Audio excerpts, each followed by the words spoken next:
Hey there, welcome to Indian Motorcycle Radio.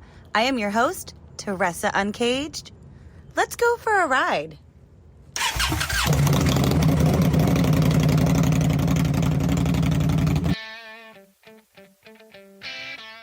Hey, and welcome to Indian Motorcycle Radio. I am your host, Teresa Uncaged.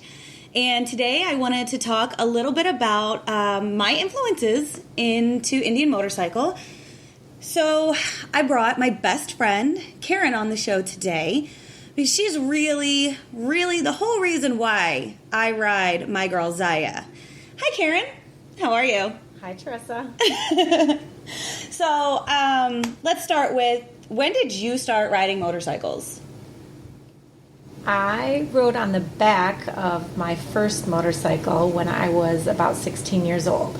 Oh, wow. That's so crazy because I grew up with never riding a motorcycle. So I love hearing these stories about when people start young. So is that where you started and then you continued to ride on the back and then got onto the front? You started driving yourself? Pretty much on the back my whole life till about 15 years ago. It's been a long life. So from the time I was 16 till I was probably about 35, I stayed on the back of a motorcycle. And I still enjoy being on the back of a motorcycle. But there just came a point where I wanted my own motorcycle. I wanted to be the one in charge and just to learn how to ride on my own. I thought maybe it was something that I would enjoy, and I did.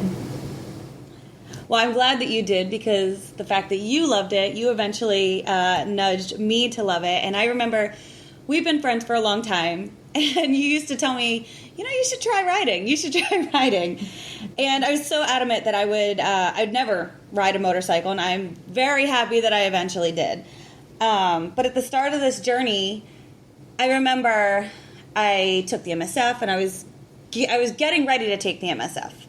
And I drug you around to every single dealership in our area every weekend for about 2 months. And the first one we went to was Harley.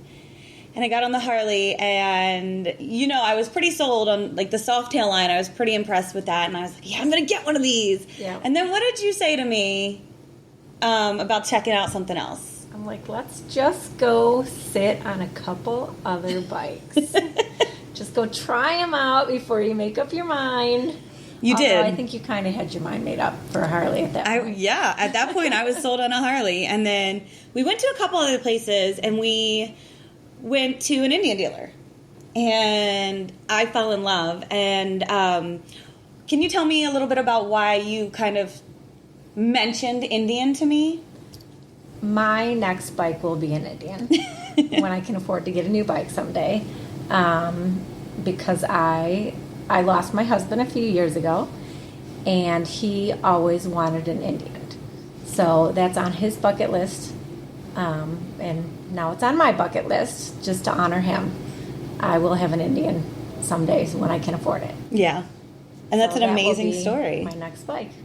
And I'm so happy that you shared that story with me because, I love the brand. I love Indian. And one day we'll be riding Indians together. Yes, we will. So right now I am riding an Indian Scout Bobber, the 2020 in the smoke white. And that is my hands down favorite motorcycle. Kind of eyeing the new Chief, kind of not. If you had to pick your dream bike, what do you think it would be? I am more of a vintage, maybe Dark Horse, or I like the bags and the bells and the whistles. And I know you always liked the bobbers. You were set on that even when we were looking at Harleys. You like the stripped down, sleek, just bare minimum look. But I like the bags. I like storage. I like all the bells and whistles. And I love that vintage look. That's awesome. Those Indians are amazing. Even the big baggers, they do have that nice classic look to them. So when you finally get your Indian, I will be super happy to load up those saddlebags with all the stuff I keep in my backpack. I know you will. And I'll be excited to put it in there. Then we can finally ride together. You've been out of riding for a little while, a few years. and you just got back into it. So tell me what you're riding now. I'm riding a 95 Harley Sportster 883. Yep, pink. It's a beautiful bike. Just got it painted. It has bags. It does. It does. So what is your advice for any new riders, since you were in the game, out of the game, back in the game? What would you give advice to new riders? Because I still think that I'm kind of a new rider.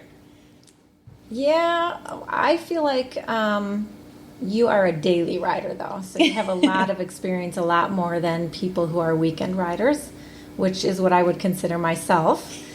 I would say ride every day. I'm still scared of it. So it's been probably 8 to 11 years, probably closer to 11 years since I've ridden by myself. And just within the last 6 months, I'm able to ride my own bike again. And I am definitely a lot more afraid than I was 11 years ago.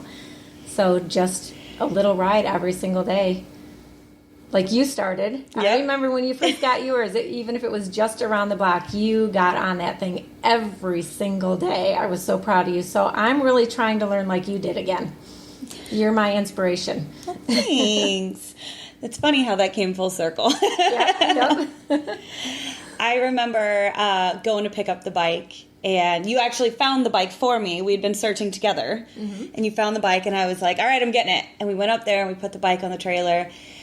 And I will never forget backing it off the trailer and like, all right, I'm going around the block. And you were right there cheering me on the whole time. And so to thank you for being there for me, my first ride on the major roads was actually to your house. And in return, when you got your bike, you came and you rode your first big ride to my house. I did. And that was actually the first ride by myself on any bike. Because even when I rode before, I always rode with my husband. I never rode alone. Even if we were on two separate bikes, we were side by side. So my first ride by myself ever was to your house. And it was pretty exciting. I was really proud of myself. I was so proud of you, too. I heard you pull up, and I ran outside. I was like, Karen's here! Well, thank you so much for talking to me today and taking that trip down memory lane. You were a big part of the reason why I ride, and I cannot thank you enough for that. So I'm pretty excited that you got your endorsement after years of me begging you, and then just went full on and surpassed me, and now you're inspiring me. And hopefully we can inspire others. Hopefully. Well, that's it for us. Thank you for listening, and we will catch you on the next ride. Do you like entertaining, inspiring, family-friendly shows to listen to? Visit BlanchardNetwork.com. It's a small family of good podcasts for those that like warm, inviting, respectful, and friendly people. BlanchardNetwork.com. There you'll find Speak Life Podcast, a Christian podcast helping others make better life choices. While you're waiting, encouragement, inspiration, and motivation for living. Welcome to the WarriorCast podcast. Martial arts for fight fans, Christians, health and fitness nerds, from Ken Blanchard Jr., Black Man with a Gun. Discover American history, gun training tips, product reviews with leaders. Hey there, welcome to Indian Motorcycle Radio. I am your host, Teresa Uncaged. For those that ride motorcycles and love the Indian brand. This is Larry Case with Guns and Cornbread. Hunting stories from a West Virginia outdoorsman with 36 years as a game warden and more. BlanchardNetwork.com. Check it out today. All right, so now you've heard Teresa Uncaged, her first installment on the new Indian Motorcycle Radio. I'm hoping that you will support the sister as she is just like us. This is her first time in the podcasting realm, and the shows are only going to get better. This is your friend and your brother from another mother, the Reverend Ken Blanchard. And just to give you a quick update on what's happening, my family is still rocking and reeling from having my wife and their mom in rehab now, trying to learn how to talk again, how to walk again from a brain surgery. So it's been a challenge these last, a month now. But thank you for your prayers and your well wishes. And I appreciate you sticking around with Indian Motorcycle Radio. It's only going to get better. I actually walked into a showroom yesterday and saw a used Indian Roadmaster that should be mine. But I don't know if I should even tackle that thing with the bills that are coming in every day. You know what I mean? If you know the words of prayer, throw one up for me, please. Until next week, it's only going to get better, baby. Just in case nobody else has told you this today, I love you. And there's not a damn thing you can do about it. Kickstands up.